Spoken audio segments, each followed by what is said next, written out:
Olá, sejam bem-vindos ao Outras Mamas. Eu sou a Bárbara Miranda. E eu sou a Thaís Goldcorn. E esse é o primeiro podcast feminista vegano do país. Uhul!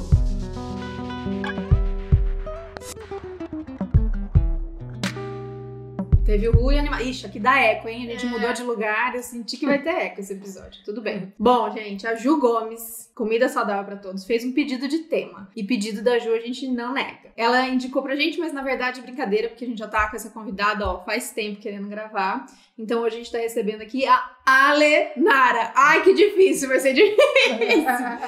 eu paulistana, falo Ale, mas é Ale. Acabei de aprender, depois a gente dá essa aula de apelidos gaúchos. De apelidos gaúchos, boa. A Ale é plantadora, urbana e jornalista. Ela tem um blog chamado Herbívora, onde ela escreve sobre agricultura sustentável, sistemas alimentares e consumo crítico. Ale, bem-vinda. Graças, gurias. Agradeço muito o convite. Nossa, eu não sabia que tinha tido o dedinho da Ju Gomes. Agradeço também, mana, de novo.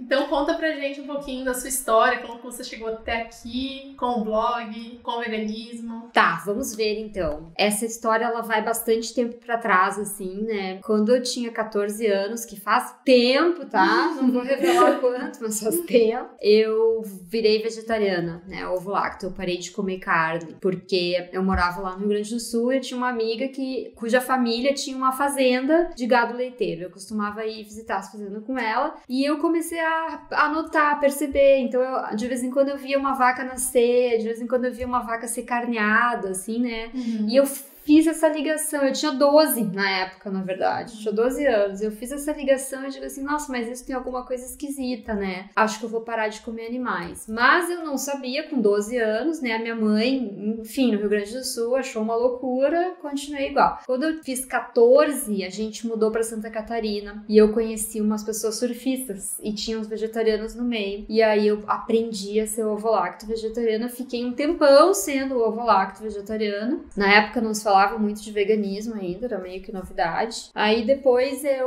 teve uma época da minha vida que eu voltei a comer peixe, porque eu corria e a minha alimentação ovo-lacto vegetariana era muito ruim, né? Eu comia pão e queijo e as várias apresentações de pão e queijo quente, pizza, macarrão com queijo e ovo, né? Eu só comia isso. Daí eu tava engordando e eu corria e eu tava naquela época de vou ser fitness, fui numa nutricionista, ela me convenceu a voltar a comer uma proteína animal, comecei a comer peixe. Então eu deixei de ser vegetariana por um tempo. Aí aconteceu um negócio que mudou a minha vida, eu até tô escrevendo um textinho sobre isso, que eu adotei gatos, assim, eu não era uma pessoa de gato, eu achava que eu era uma dog person, né? Eu sempre convivi com gatos, a minha avó, minha tia tiveram gato, mas eu tinha uma relação meio distante, assim. Aí meio que sem querer, minha prima achou um gato e ela ia viajar, pediu pra eu cuidar da gata um final de semana. Eu digo, tá, tudo bem, um final de semana eu consigo. E daí a gente se apaixonou naquele final de semana, eu, a gata, e o meu namorado da época, assim, a gente, tá, então nós vamos ficar com esse gato. E aí eu digo que a Júpiter, ela meio que, assim, abriu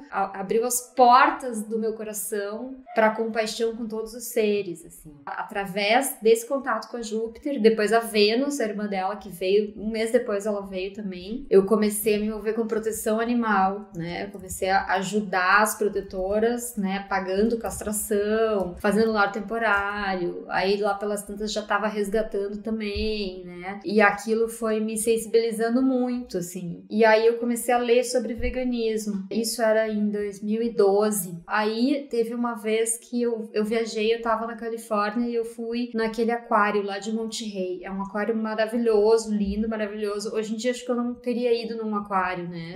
Mas na época eu não tinha ainda essa consciência e eu fui. Eu ter ido nesse aquário foi o que me fez virar a chave, virar vegana, porque eu parei na frente dos atuns e eu chorava potes. Um atum, vocês já viram um atum? Um atum, um bicho desse tamanho, gigante, prateado, lindo, maravilhoso, majestoso. E eu olhava para aquilo e dizia assim, eu não acredito que eu como esses bichos, assim, né? Eu chorava horrores e falei, nunca mais eu vou comer um atum e eu nunca mais vou comer peixe nenhum e eu também nunca mais vou comer leite, ovos e queijo. E deu, acabou, chega. E aí eu virei a chavezinha e virei vegana. Foi isso que aconteceu. Depois, aí foi muito interessante, assim, porque eu acredito esse negócio, assim, quando eu digo que abriu meu coração pra compaixão com todos os seres, porque a minha história começou através dos animais não humanos, mas depois isso se expandiu. Foi por causa dessa trajetória que eu comecei assim. Eu fui criada numa família muito liberal, progressista, de esquerda, né? Minha mãe era sindicalista, eu ia pra reunião de sindicato, meu tio foi preso político, todo mundo sempre foi de esquerda, né? Mas a gente é criado de uma maneira muito racista e classista no Brasil, né? Ainda mais lá no sul do país, né? Então, as estruturas são assim, né? Que nem assim homem, não tem homem que não seja machista, por mais que ele queira não ser e tente se desconstruir, tá na estrutura, na base do que é, né? E a gente, então,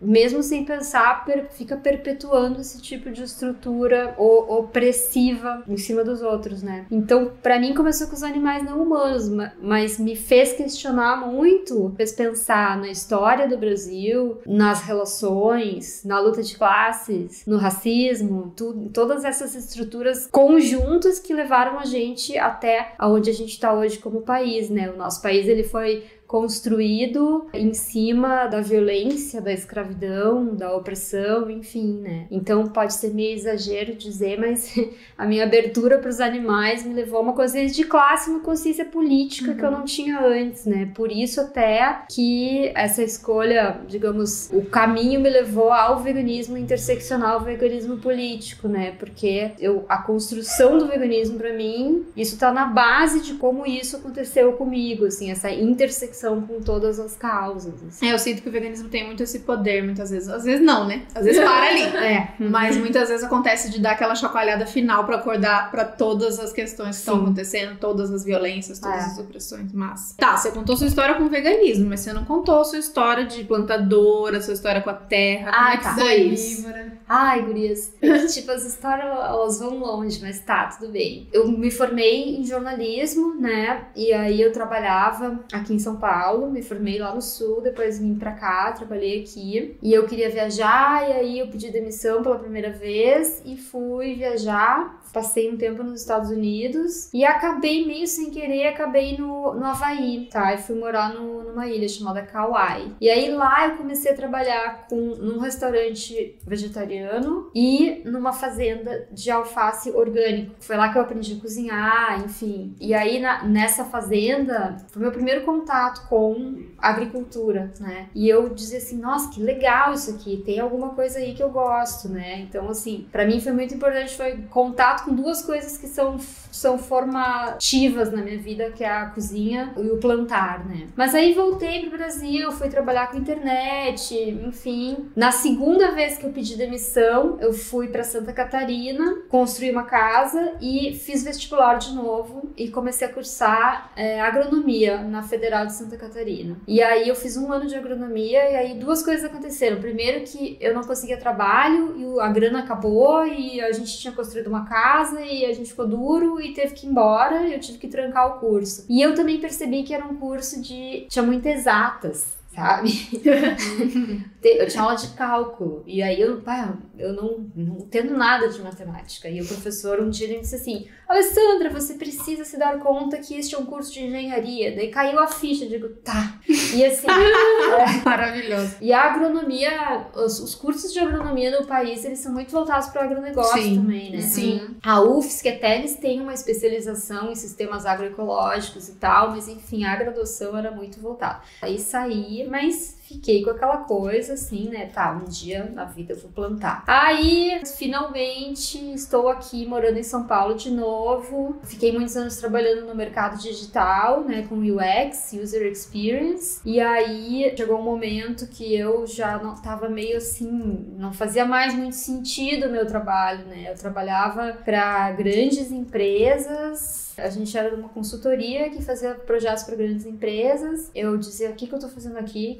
Né? Assim, as atividades não faziam mais sentido. Eu comecei a questionar por que eu tô fazendo isso para fazer uma corporação lucrar mais, assim, tipo o Itaú, entendeu? Mexendo na interface do Itaú, vai ser melhor pro usuário, mas no fundo, o que vai ser melhor pro Itaú. Exato, entendeu, né? Tipo, mas eu não tô a fim de gastar as horas da minha vida com isso, entendeu? Sabe? Pra ganhar dinheiro, só pra ganhar dinheiro.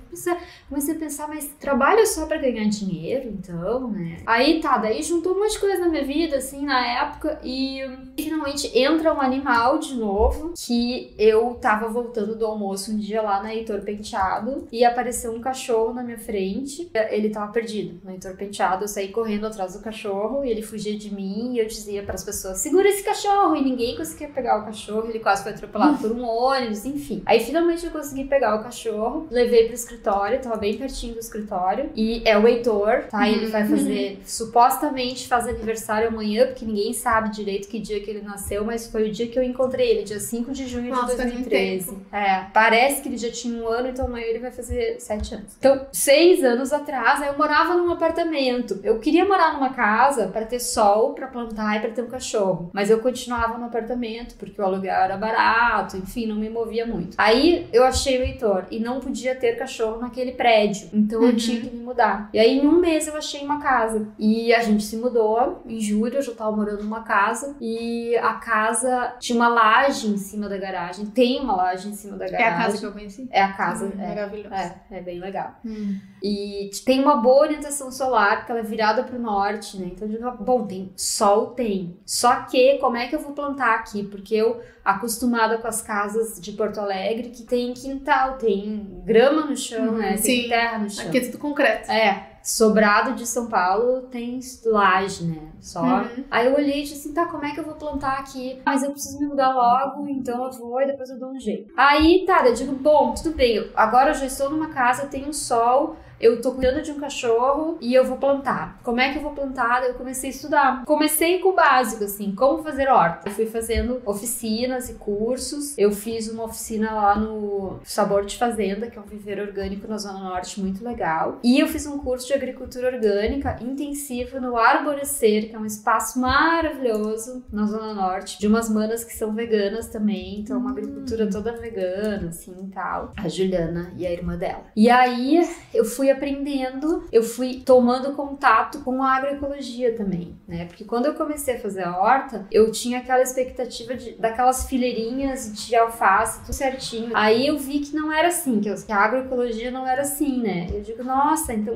como é que é esse negócio? Aí eu comecei a estudar agroecologia, permacultura, agricultura sintrópica, né? Agrofloresta, do Ernest Gott. Eu fiz curso na fazenda do João Pereira, em Brasília e tal, não sei o quê. E experimentando na horta, né? Aí chegou um momento em que eu olhei pra horta e tava linda, assim, numa laje, né? Daí eu falei, nossa, eu acho que mais pessoas podem ter as dúvidas que eu tinha. Então eu abri a casa e comecei a fazer oficina lá, assim, que se chama Horta em Qualquer Lugar, pra mostrar que tu pode fazer uma horta em qualquer lugar. Então essa foi a primeira versão da oficina. E aí nessa época eu já escrevia na Herbívora, já tinha feito blog. Isso foi acho que foi em meados de 2016 ou 2015, não me lembro. Aí no final de 2016 eu saí da empresa e fiquei um tempo me dedicando só a estudar e viajar. E aí eu comecei a escrever não apenas sobre horta e bichos. O blog surgiu para escrever sobre hortas, bichos e comida. Aí eu comecei a escrever sobre agroecologia, comecei a escrever sobre agrofloresta, comecei a fazer matéria mesmo. Daí eu comecei a voltar pro jornalismo, né? Aí em 2017 eu fiz uma viagem pela América Central, fiquei 3 meses viajando, procurando projetos de permacultura e agroecologia e agricultura urbana para escrever sobre. E daí que eu vi, eu digo assim, eu gosto disso, eu gosto muito de escrever é uma coisa que eu amo, eu fiquei muito tempo afastada disso, eu quero voltar a fazer isso. E aí eu tenho esse jornalista cobrindo, né, isso que vocês falaram no começo, né? Eu sou plantadora urbana e dou oficinas e sou jornalista especializada em sistemas alimentares, métodos de agricultura sustentável e consumo crítico, alimentação política. Isso é o que me desperta vontades na vida. Muito bom. Que trajetória. Ficou cansada depois. Nossa. Muito Muito bom.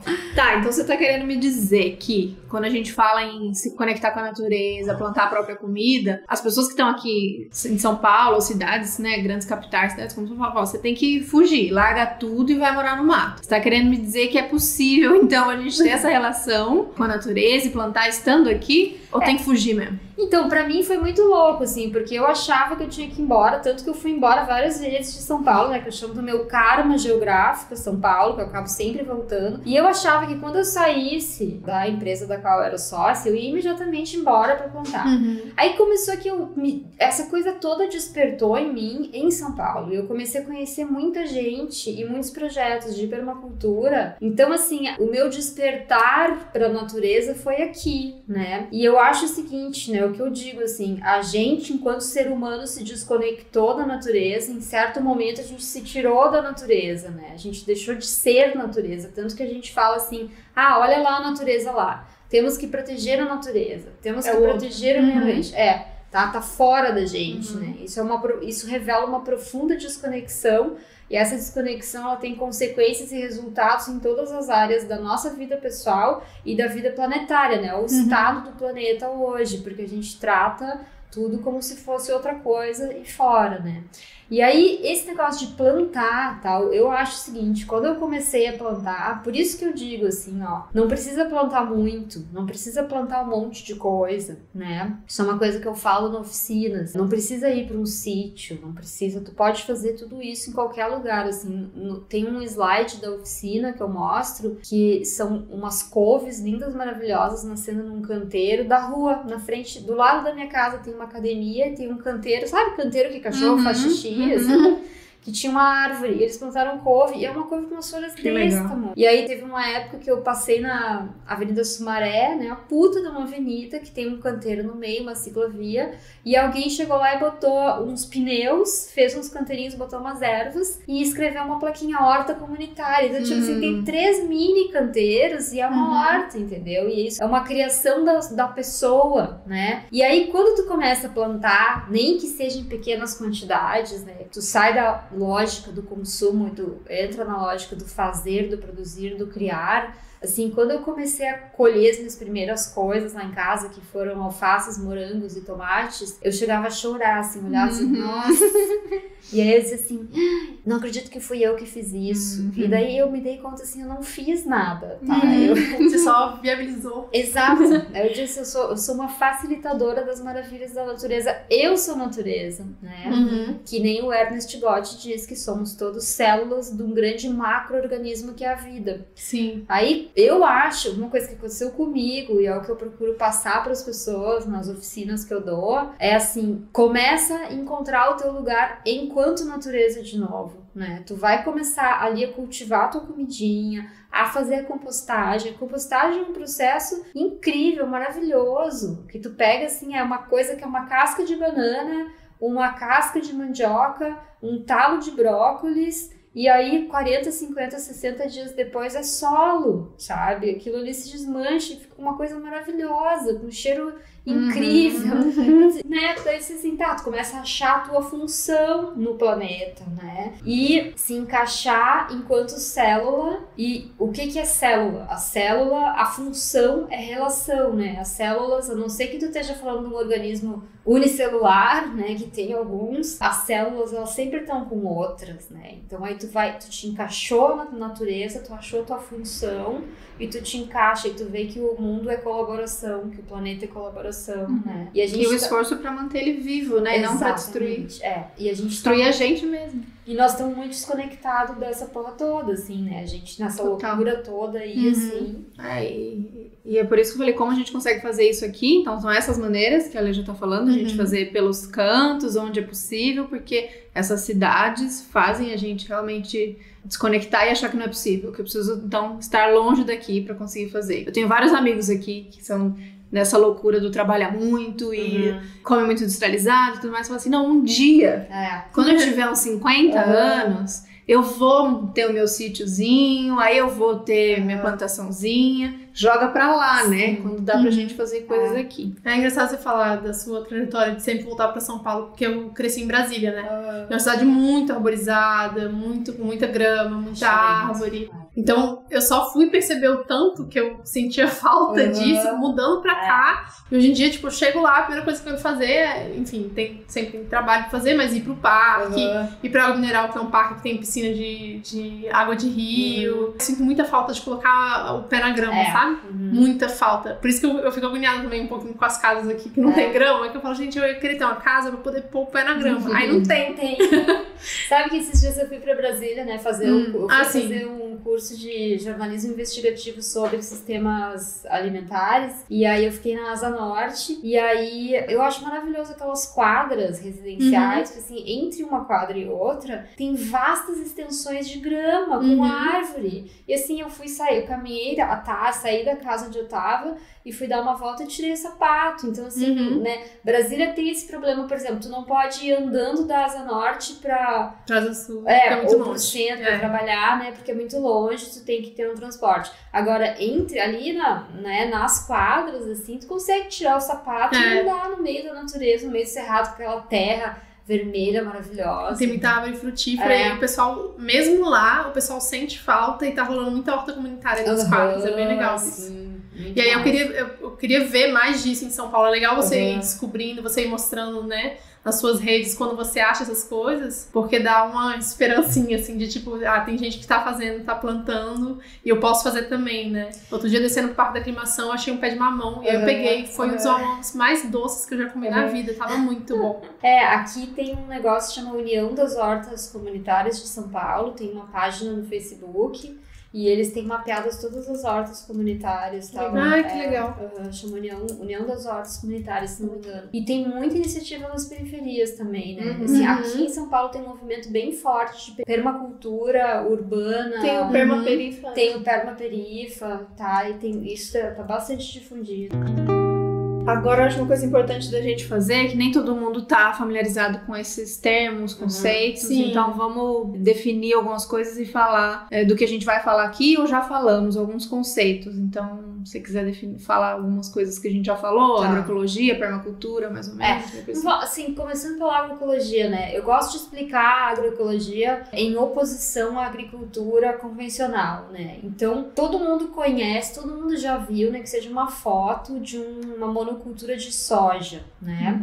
Que é aquela grande extensão de terra com apenas uma coisa plantada lá. E geralmente a soja é transgênica. E o que acontece? Tentem imaginar na natureza um ecossistema natural. Não existe na natureza nenhum ecossistema que seja formado por apenas uma espécie, que nem é uma monocultura de soja, né? A natureza é floresta, é diversidade. Então, a agricultura convencional, ela é o oposto de sistemas naturais. E para você manter aquilo ali, é necessário despender uma energia muito grande. E uma energia em forma de petroquímicos, né? Fertilizantes e herbicidas e agrotóxicos para manter as outras coisas, né? Distantes. Então, eu não quero que tenha os ervas daninhas, né? Os insetos, as pragas, os bichos, os insetos, não sei o que, entendeu? E altamente mecanizada, né? Então, é uma agricultura altamente mecanizada, sem camponês, né? Não tem camponês naquela agricultura, não tem agricultor ali. Se tem, tá todo protegido, encapuzado, cheio de coisa, porque... Não, mas a maior parte é mecanizado, isso é uma coisa boa pra dizer que o pessoal fala, se acabar com a pecuária, como é que os trabalhadores... Não tem, quase não tem trabalhadores. Na matéria que a gente fez no Modifica, né, sobre o MST, tem esse dado aí que quem emprega mais gente é a pequena agricultura, a agricultura familiar, né? O agronegócio não emprega muita gente, é uma mentira, assim. E não produz comida também, né? Produz commodities para exportação. Então, o que é a agroecologia? Ela é mais do que simplesmente técnicas de agricultura, mas ela envolve todo um resgate de métodos e de técnicas ancestrais, assim, né? Dos povos que vieram antes, né? Então, de quem já estava na terra, dos povos indígenas, dos povos, dos crioulos, dos caboclos do lugar, assim. De cada lugar, a agroecologia existe, né? São técnicas de plantio tradicionais e que imitam os ciclos e os métodos da natureza, né? Então a gente não vai tentar brigar com a natureza, a gente vai plantar de um jeito parecido, a gente vai imitar a natureza, né? Então vai ter sempre muita diversidade, o solo vai estar sempre coberto, né? Porque imagina uma floresta, não tem solo nu, solo descoberto, sempre tem folha no chão, então a gente vai cobrir o solo também. A matéria orgânica, o solo no Brasil, solos tropicais são muito ácidos, né? A parte fértil do solo brasileiro são uns 30 centímetros de cima, que é composto de matéria orgânica, né? Então, o que é fértil, ele é a matéria orgânica, que se decompõe e os nutrientes vão sendo liberados para o solo de novo para alimentarem outras plantas, né? Então tem isso, ciclagem natural de nutrientes. E ela tem um viés social também, ela tem um viés, né? Eles dizem que é alimento produzido de maneira ambientalmente sustentável e socialmente justa, né? Porque é uma agricultura feita por agricultores, feita por camponeses, por quilombolas, né? Por quem é da terra mesmo, quem nasceu ali, quem mora ali e quem sempre cultivou a terra. E aí, assim, dá pra tu fazer isso na cidade? Dá pra tu fazer isso na cidade. Tu pode usar algumas dessas técnicas, né? Mesmo fazendo uma horta numa laje, que nem a minha, assim, tu aproveita alguns aprendizados e adapta para ter os pequenos espaços, mesmo plantando em caixotes, em vasos, enfim. Bom, e a permacultura, ela é um método de design de biossistemas, né? Ela foi sistematizada por Bill Mollison e esqueci o nome do outro moço, que são da Austrália. E é uma maneira assim, é cultura permanente, né? Como é que tu faz um sistema ali, seja na tua casa, na tua chácara, no teu sítio, no teu bairro, na tua cidade, em que o ciclo se feche, em que você tem uma série de princípios, né, que trabalham com isso, assim. Então, é não perder energia e fazer tudo ser reaproveitado. Então, ele é também um método de design de biossistemas que utiliza também de técnicas da agroecologia também, assim como a agrofloresta. E a permacultura, ninguém inventou nada ali. A mesma coisa com a agricultura sintrópica, do Ernest Gotti. Essas pessoas que sistematizaram esses sistemas, ninguém inventou nada. Eles estão recuperando conhecimentos ancestrais, né? Trazendo novidades, botando uma roupagem de maneira que faça isso ficar popular e ser entendido hoje em dia. Então, por exemplo, a agricultura sintrópica, muita gente nos últimos anos, pessoas urbanas, pessoas que moravam na cidade, se encantaram por isso, né? Então, e saíram para fazer agrofloresta. Então, assim, o Ernest Gotti teve esse mérito de conseguir fazer de uma maneira que as pessoas começaram a ver valor naquilo ali e querer sair daqui para fazer aquilo ali, né? E aí vem o pedido da Ju Gomes, que é para você falar de punks, que tá na boca de todo mundo aí que tá ligado numa coisa mais saudável, mais natureza. Dentro do veganismo, você ouve falar muito também, que são as plantas alimentícias não convencionais. A gente não está acostumado a enxergar comida que não esteja na prateleira de um supermercado, né? A nossa alimentação ela é toda mediada pelo mercado. A gente compra comida, comida virou uma mercadoria, né? Então, eu acho importante quando a gente fala de como é que a gente vai mudar o sistema alimentar, tem dois componentes, que é o componente pessoal que a gente pode fazer na nossa vida ali, mas não adianta a gente só fazer na nossa vida, porque eu acredito assim, que o comportamento individual, ele pode influenciar. A gente tem um trabalhinho de formiguinha ali, a gente muda a nossa vida, porque a única coisa possível de mudar é a minha vida, tá? Não dá pra mudar o mundo, eu posso mudar a minha vida, né?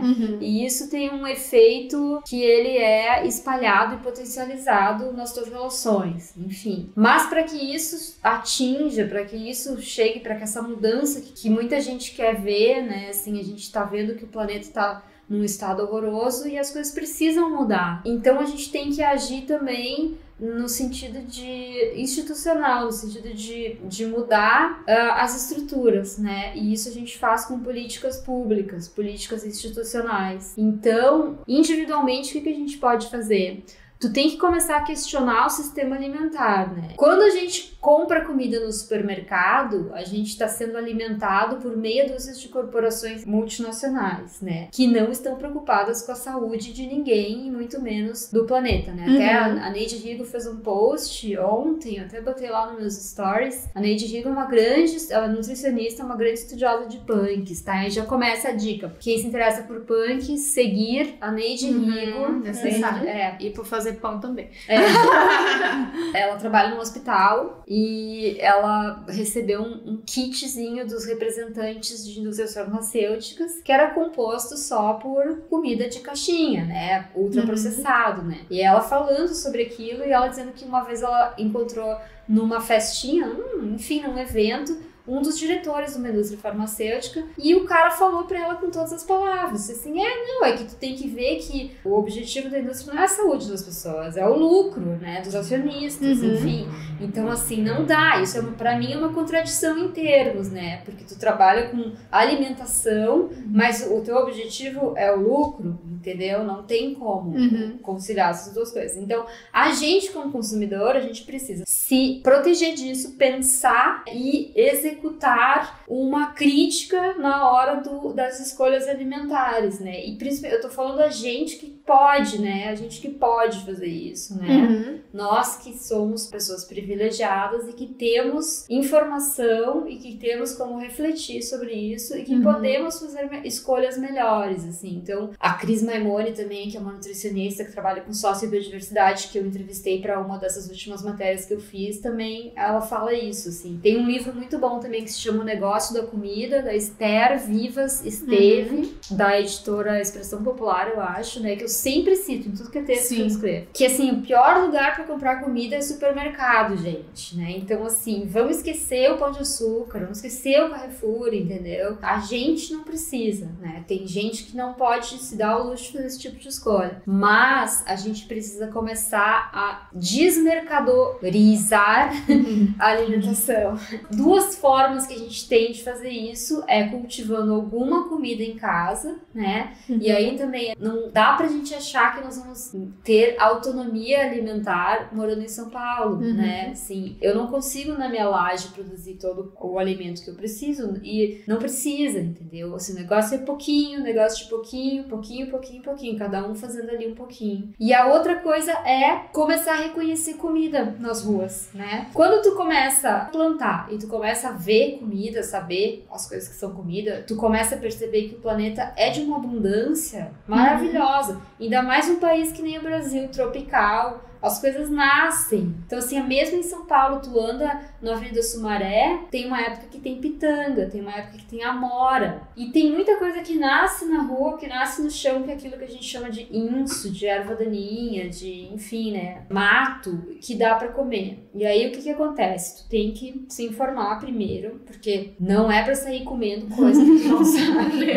o que é, né? Então, assim, o que eu recomendo é, começa a ler e começa a ver foto, pra começar a aprender a reconhecer. Se tem uma coisa que tu não sabe o que é, tira foto, coloca num grupo no Facebook, tem vários grupos de identificação de plantas, e tem o Hortelões Urbanos também, é muito bom pra isso. Coloca foto, diz, alguém sabe o que é isso? Aí as pessoas vão dizer, tu pega aquilo que as pessoas acham que é, e pega um livro e confere se aquilo bate mesmo com aquilo. E aí no livro também tem o livro que é o grande livro dos punks do Harry Lorenz, eu acho, não me lembro o nome dele direito. Tem as fotos e tem a indicação de como é que se come aquilo. Se tu tem que cozinhar ou se dá pra comer cru. Tem muitas punk que não dá pra comer crua, porque tem que cozinhar ou fazer um negócio chamado branqueamento, que é tipo dar um susto com água fervente, tá? Sim. As pessoas que eu recomendo pra seguirem, né, além da Neide Rigo, a Bruna de Oliveira, que é uma amiga minha lá de Brasília também, que é estudiosa de punk, o Guilherme Ranieri, que tem o blog dele, se não me engano, se chama Matos de Comer, a Regina Yassoui também, ela tá no Facebook, ela vive dando oficinas. Eu fiz uma oficina com a Bruna e o Guilherme e eu aprendi muito sobre isso, né? E aí, assim, aqui perto de onde a gente mora, né? A gente tá em Perdizes, assim, aqui a minha casa é aqui pertinho também. O que é muito comum de encontrar é caruru. Ai, que legal. Aquelas que nunca imaginou.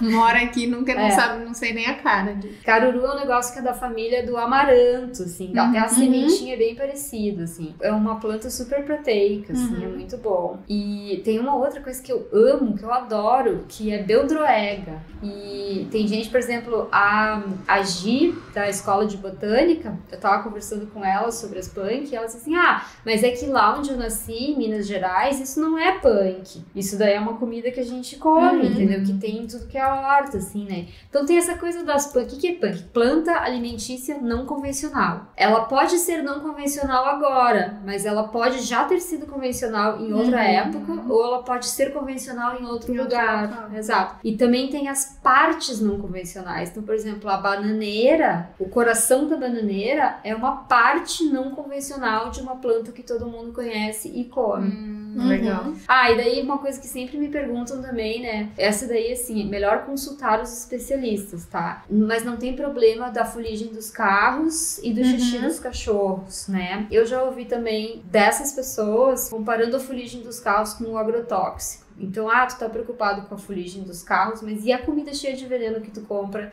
no supermercado, entendeu? Né? E aí o xixi dos cachorros é assim, ó. É o menor dos problemas. Super natural. Lava vinagre ali. Vinagre, bicarbonato. Ou hipoclorito, né? Se tu quiser aquele hipoclorito, assim, mas também já aprendi que com vinagre, porque o hipoclorito acaba matando várias coisas. Isso, uns bichinhos bons que fazem bem pra flora intestinal. O vinagre não mata tanto esses bichinhos, né? A microbiota, assim, enfim. Sim, que legal. Meu sonho é sair comendo mato na rua, mas ainda não tô nessa fase de reconhecer, mas eu tenho minha hora Pronobis aqui. Algumas coisas controladas. E é isso que a gente comentou até na oficina da Ju, né? Que agora, por ficar tão meio que em alta falar de punks, tem gente vendendo punk, não é ideia, né? Vendendo punk, dando curso de punk por R$400. Pra poder reconhecer. Cara, mas eu queria fazer eu já dei essa ideia aí pra alguém, fazer uma tour pra ficar reconhecendo punk nas Essa ideia é muito boa mesmo. Quero muito fazer isso. E tem esse negócio, né, de se cada um plantar um pouquinho, tiver um pouquinho, você pode trocar, né? Ali, imagina, todos os seus vizinhos, cada um plantando uma coisinha. Vocês vão conseguir, de certa forma, ainda reduzir ainda mais o consumo de vocês no mercado ou nas feiras. Então, não, e tem um negócio também, assim, quando tu começa a plantar de guerrilha, assim, sabe? Tipo assim, eu vou sair plantando, jogando umas sementes, botando umas mudas, né? Ver o que dá. De repente tu passa num lugar e tu olha e diz assim, olha, alguém plantou um negócio ali. Aqui, eu caminho bastante, né? Volta e meia eu encontro um negócio que eu digo assim, isso aqui é plantado por alguém, entendeu? E é tipo no meio da rua, assim, num canteiro que não é numa casa. Tem um canteiro bom aqui na esquina da Doutoria Sul. Vou começar a jogar umas coisas lá. Mas sempre que a gente começa com essa conversa e fala sobre isso, a gente vai ouvir aquilo que meio que você já falou, mas como se isso, né, fosse esquecer tudo que a gente falou, para que isso não é para todo mundo. Então, que o advento dos industrializados, a Nestlé com essa coisa dos subsídios e de conseguir coisas industrializadas tão baratas e tão práticas, facilita a vida de quem já tá muito fudido e trampa muitas horas, e um monte de filho, e chega em casa e é muito mais fácil passar para pegar um pacotinho e alimentar todo mundo, do que fazer todo esse trabalho que a gente tá falando, de reconhecimento, entender o que tá comendo, comer mais natural e plantar e tal. A gente sabe, né, que isso não é pra todo mundo, mas quais argumentos a gente pode dizer e o que a gente pode fazer na prática pra vislumbrar, né, pra jogar lá na frente que um dia a gente acredita que isso vai ser a realidade pra todo mundo e não só pra gente. Eu acho assim, tem que ter um cuidado muito grande pra não colonizar ninguém, né, assim, chegar e... Eu vou contar uma história que eu ouvi, eu fiz um curso sobre pedagogia do oprimido, né, do Paulo Freire, e aí o professor desse curso, ele era ativista do movimento de moradia, e daí ele contou uma história que ele e um outro amigo dele eram vegetarianos e estavam conversando com uma das pessoas de uma ocupação, um cara super politizado e tal. Aí o amigo do professor falou pro cara e chegou e disse assim, mano, tu é tão consciente, tão politizado, né? Por que tu ainda come carne, né? E aí o cara falou assim, mano, eu como carne há 2 anos só. E daí o cara perguntou, por que tu era vegetariano antes? Ele falou, não, porque eu não tinha dinheiro pra comer carne, né? Então, assim, como é que tu chega pra uma pessoa que nunca teve acesso às coisas que a gente teve e vai dizer pra ele que tu tem que parar de comer, né? Então, assim, essa história, né? Que nem o vídeo dos velhinhos lá da Guarda, né? A Guarda do Embaú é uma vila, era uma vila de pescadores, agora é um super destino turístico, assim, aos 40 quilômetros ao sul de Florianópolis, em Santa Catarina. Até, sei lá, 35, 40 anos atrás não tinha estrada, as pessoas para saírem de lá tinham que ir de carro de boi, assim, ou de lancha e tal, né? E aí eu entrevistei esse ano essas pessoas, porque eu tenho muita curiosidade de saber, então eu pesquiso bastante como é que mudou, qual que é a história dessa mudança dos hábitos alimentares, o que levou a gente no Brasil a deixar de comer comida in natura, né? Porque até tem um dado que eu aprendi nesse curso que vem da pesquisa de orçamentos familiares, que apenas 1/5 da população brasileira come majoritariamente comida in natura ou minimamente processada. Quando eu ouvi isso da Elisabetta Recini, que ela é do Observatório de Políticas Alimentares da UNB, aí eu perguntei assim, nossa, mas 1/5 é tão pouco, né? Ela falou, não, mas tá ótimo, ainda dá pra reverter, porque tem países que as pessoas comem só industrializados, né? Só comida de caixinha, né? Enfim, daí eu conversando com esses velhinhos lá na Guarda e eles me contando tudo que eles comiam antes de ter mercado, porque não tinha estrada, não tinha mercado, não tinha padaria. E vocês sabem que o pão, o negócio, o trigo, é uma cultura do frio, né? Demorou um tempão para conseguirem fazer uma espécie adequada aos trópicos, às Américas. Isso é uma coisa que veio com a colonização. E aí tem uma outra senhora também, a doutora Clara Brandão, que inventou a multimistura e que eu ouvi um dia no Congresso de Agroecologia ela falando, pra que comer pão se tem mandioca? Então assim, a gente tem tanta comida e a mandioca, ou o aipim, ou a macaxeira, que é de sul a norte do país, né? E a gente come pão todos os dias como se fosse a única coisa que existisse pra gente, se não tem pão, que nem disse a senhorinha lá. Agora os filhos, se não tem pão, os filhos não querem comer. Gente, esses vídeos ficaram ótimos junto com o texto, então a gente vai colocar nos links lá no meio, vocês têm que assistir, muito maravilhoso, senhorzinho de tudo. Mandioca, batata doce, o que eles comiam, né? Quase nada, milho, mandioca, batata doce, milho, amendoim, um arroz pilado que eles comiam no café, ela falou, né? Isso que eu queria entender, o do arroz não entendi, um arroz que comia no café da manhã. Que eles faziam pra comer no café da manhã. Gente, que maravilha, eu amaria comer arroz no café da manhã. Tu vê, né? É uma coisa que eu pensei, por exemplo, os japoneses comem arroz no café da manhã, eu nunca pensei que no sul do país, mas faz sentido porque é uma região que tem bastante arroz plantado lá também. O arroz também foi um negócio que não é daqui, né? Que ele veio pra alimentar os exércitos e tal. Mas enfim, daí uma dessas senhoras falou, minha filha, aqui era muito pobre. E aí tá uma chave pra gente entender isso, né? Tem uma outra história também que a Cláudia Visoni contou uma vez pra mim, lá da Horta das Corujas, que é uma das primeiras hortas comunitárias de São Paulo, e é num bairro chique, na Vila Beatriz. Tem muita gente que vai lá e as hortas agroecológicas, elas têm uma cara meio bagunçadinha, né? Elas têm palha no cobrindo os canteiros, elas, né, tem aquele amontoado de coisa, não é as fileirinhas de alface. E aí ela, de vez em quando, recebia visitas de vizinhos meio incomodados, achando, que coisa bem suja e tal. Daí ela conta a história que um dia foi uma moça, uma senhora, toda arrumada, fazendo uma cara feia, e a Cláudia tava lá e começou a apresentar as coisas pra ela. Aí a Cláudia mostrou, aquele ali é o caruru. E daí essa senhora, toda chique, toda enfeitada, falou, aquele ali eu conheço, porque quando eu era criança, minha mãe me mandava colher isso no mato, que era a única comida que a gente tinha.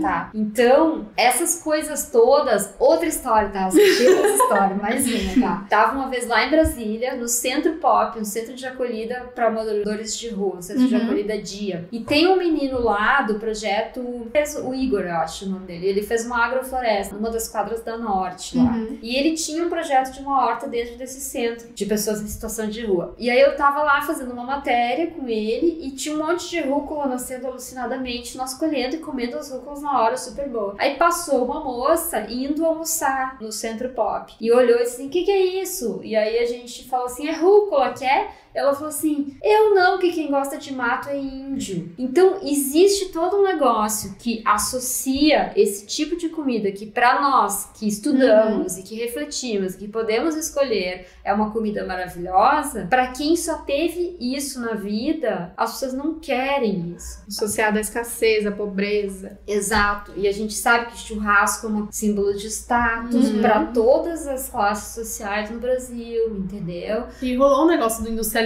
eu acho que principalmente nos anos 50, 60, né, de que tem o nome da marca. Então eu lembro muito dos meus avós, que eu acho que no momento que eles puderam comprar industrializado, e aí eles passaram o resto da vida comprando, e tinha a marca certa, porque requeijão era só tal marca, leite condensado só tal marca, e tem que ter todos os dias, né, porque senão não tá sendo bom o suficiente a alimentação. Comida da roça é comida de pobre, né. As pesquisas de orçamento familiar, eu acho que elas têm essa indicação que melhora a renda da população, e eles começam a comprar mais, por exemplo, iogurte, bolacha recheada, sabe? Essas coisas que são... Porque é legal. E tem também o negócio, assim, de quando a mulher foi pro mercado de trabalho, né? Sim. E que, assim, a mulher foi pro mercado de trabalho, não houve uma distribuição do trabalho doméstico. Entendeu? Então, tudo ficou com a mulher, e a mulher aí, né, vou lá e vou comprar o que é mais fácil e mais rápido de fazer em casa, né? Mas aí, voltando à tua pergunta, então, assim, isso tudo é pra dizer, não dá pra gente querer colonizar o outro, tem que entender os contextos, né? Mas... E aí entra a questão do lugar de fala, assim, né? Tem muita gente falando sobre isso e fazendo isso nas periferias e dentro das outras classes sociais que não são as nossas, assim. E é o seguinte, o que a gente diz, assim, que a gente que pode escolher, quando a gente decide colocar no prato alimentos cuja origem lá atrás é a agricultura familiar de base agroecológica, é o pequeno agricultor, fortalece essas cadeias, né? Então, assim, eu não tô fortalecendo nem o agrotóxico, nem a indústria dos ultraprocessados. Eu tô fortalecendo o trabalho do pequeno agricultor, do produtor rural, pequeno, familiar, que produz em base agroecológica. Eu tô fazendo esse trabalho dele ser mais popular, ser mais reconhecido e ele ganhar mais dinheiro, e isso vai promover um acesso maior dessa comida dele para outras camadas da população que talvez hoje não tenham, né? E aí entra a questão da distribuição de terra também, da questão da reforma agrária, né? Que então, assim, como a Débora Lerrer, que é professora da Rural, do mestrado da Rural do Rio, na matéria do MST do Modifica, ela falou que esse experimento social de reforma agrária associada à agroecologia é um experimento que nunca no Brasil nós tivemos a oportunidade de experimentar isso, saber como seria, mas que teria um potencial revolucionário muito grande no sentido da autonomia e soberania alimentar e distribuição de alimentos no Brasil. Alimento saudável e sem veneno para todo mundo. Muito bom. Uma coisa muito legal dessa nossa postura, às vezes, de querer resolver, porque parece que a gente descobriu o mundo e quer levar essa postura colonizadora, tipo, se a galera precisa comer dessa maneira, precisa parar de comer isso, aquilo, precisa ser vegetariano, vegano. É uma coisa muito legal que eu ouvi esse final de semana do Thiago, lá de Brasília, companheiro da Sabrina. Então, ele participa do Subverta, quem não conhece o trabalho muito legal, que faz esse trabalho do busca do bem viver, de levar isso para mais lugares. Então, da gente não chegar, por exemplo, num lugar, numa periferia, numa comunidade, dizendo, olha, tem isso aqui. A gente chega nesses lugares, esses lugares já têm necessidades. A galera já tá se articulando pra fazer alguma coisa. E chegar lá e dizer, o que vocês estão fazendo e o que eu posso fazer pra ajudar? Então, a gente teve uma ideia aqui de fazer uma horta. Tá, então precisa o quê? Mão de obra, precisa ajuda pra... E a gente, nessa maneira, participar. Porque a gente colando junto, dessa maneira de ajudar e de ser mais um braço ali, a gente consegue fortalecer essa relação e diminuir essas distâncias, né? Pra quando, de repente, a nossa conversa já flui de uma maneira mais direta e de uma parceria, uma confiança, né? Do que eu chegar lá querendo, eu tenho um projeto aqui para mulheres. Não, elas já têm um projeto para mulheres. Sempre tem, gente. Não, sempre tem alguém fazendo alguma coisa, né? Sempre tem alguém fazendo alguma coisa. Parece que tem sempre essa coisa de quando a gente começa a fazer uma coisa aqui, a gente quer levar lá para um modelo pronto para tentar encaixar lá. E a gente acha que vai salvar as pessoas, né? E aí, só... Ou a gente parte do princípio, né? Tem muita gente que parte do princípio de que essas pessoas nunca vão entender, porque elas estão numa situação de que elas nunca vão entender. E, na verdade, todo mundo tem capacidade de compreensão. A gente tá falando tanto de alimentação quanto a empatia com os animais, por exemplo, que é uma conversa que a gente tem muito dentro do veganismo, de tipo, mas eu não vou falar pra uma pessoa que ela tem que parar de comer carne por dó dos animais. Não é assim que a gente vai chegar falando, mas a gente não pode subestimar também a capacidade de compreensão das pessoas, né? Daí comecei uma parte dessa conversa falando sobre as atitudes individuais e as coletivas, né? Como é que a gente vai mudar isso daí também? Que é através de políticas públicas, né? Então, nessa última matéria do Sul 21, eu cito um monte de iniciativas de projetos de lei para regulamentar. Então, assim, regulamentação e política pública, né? Porque a gente tem uma indústria milionária, a gente é refém de uma indústria milionária, né? Que tem um lobby gigantesco, entendeu? Então, o dinheiro manda, né? O dinheiro manda e compra parlamentares, né? Então, existem grupos que fazem pressão e que estão tentando passar coisas como um projeto de lei para regulamentar a questão da publicidade nas escolas, né? Para não vender refrigerante nas escolas, é um absurdo. Vender refrigerante em escola, gente. Né? Tem uma lei que direciona 30% da verba para alimentação escolar para alimentos de base orgânica e agroecológica. Então, existem iniciativas do governo para facilitar essas coisas, né? A gente precisa estar de olho que isso realmente é aplicado e reforçado, né? E agora a Anvisa está num processo de discutir a questão da rotulagem de alimentos, né? Para informação alimentar. Então, assim, não estou dizendo que o ideal é comprar coisa no supermercado, mas muita gente compra. Então, as pessoas precisam pelo menos saber, reconhecer o que é aquilo ali e ver o que faz mal ali, né? E todas essas iniciativas e essa regulamentação, elas estão sob constante ameaça, tanto da indústria quanto de alguns políticos também, né? Então, por exemplo, na matéria mesmo eu cito, assim, esses dias o ministro da Saúde, ele tá defendendo um modelo de rotulagem que as organizações que trabalham com alimentação dizem que é a pior de todas, porque as pessoas vão continuar sem entender nada, né? Então, assim, essa é uma maneira, a gente precisa fazer pressão para que as políticas públicas sejam feitas e aplicadas. Sim, tem muita gente trabalhando para isso também, né? Para fazer acontecer realmente o bem pra gente como sociedade. E a gente tem que acompanhar isso, faz parte do nosso ser cidadão, né? Saber o que a gente tá colocando no nosso prato. Isso aí. Tem que estar, sempre ligado. Inclusive, hoje até a Marina me mandou aqui um projeto de proposta de emenda à Constituição, porque vocês sabem que existe lá na Constituição falando que a propriedade tem que ter uma função social, né? E a propriedade que não tem função social, né, ela pode ser desapropriada, inclusive para moradia popular ou para reforma agrária. Então, assim, alguns senadores mandaram uma proposta de emenda à Constituição. Primeiro dos senadores, Flávio Bolsonaro. Tá? Então, um monte deles, a Marina até fez a observação aqui. É engraçado que todos os redatores, todos os senadores que estão mandando essa proposta de emenda são de estados marcados por conflitos de terra, entendeu? E o que eles querem é mudar, assim, porque hoje a propriedade tem que cumprir a função social, econômico e ambiental, senão está passível de desapropriação, né? Isso está na Constituição. Sim. O que eles querem é que o proprietário não precise mais cumprir os 3 itens, que basta um deles, tá? Enfim, né? A gente tá... E principalmente hoje em dia nós estamos todos os direitos, todas as coisas que foram feitas, assim, o pouco que foi feito está sendo ameaçado, assim. Então, por isso que eu digo, eu não conseguiria fazer minha vida privada e particular diferente, eu não conseguiria não compostar, não conseguiria não comer assim, mas isso sozinho, sabe? A gente precisa também pensar nas lutas coletivas, estruturais e institucionais, como é que a gente vai mexer lá em cima, né? E com quem já tá fazendo essa luta, né? Justamente você falou, a luta indígena, a galera do MST, quem já tá na luta aí, brigando por questões bem pilares, né? De como a gente foi construído como sociedade, a gente se juntar a eles, porque a luta já existe, né? Não é a gente vindo aqui querendo inventar uma nova maneira. É justamente isso que a gente acredita aqui também. Nossas mudanças individuais, pra gente conseguir atingir aqui aos nossos redores, influenciando o micro, mas estamos sempre ligados que a luta, ela é maior e existe independente das nossas ações, né? Sim. Muito bom. É isso? É isso.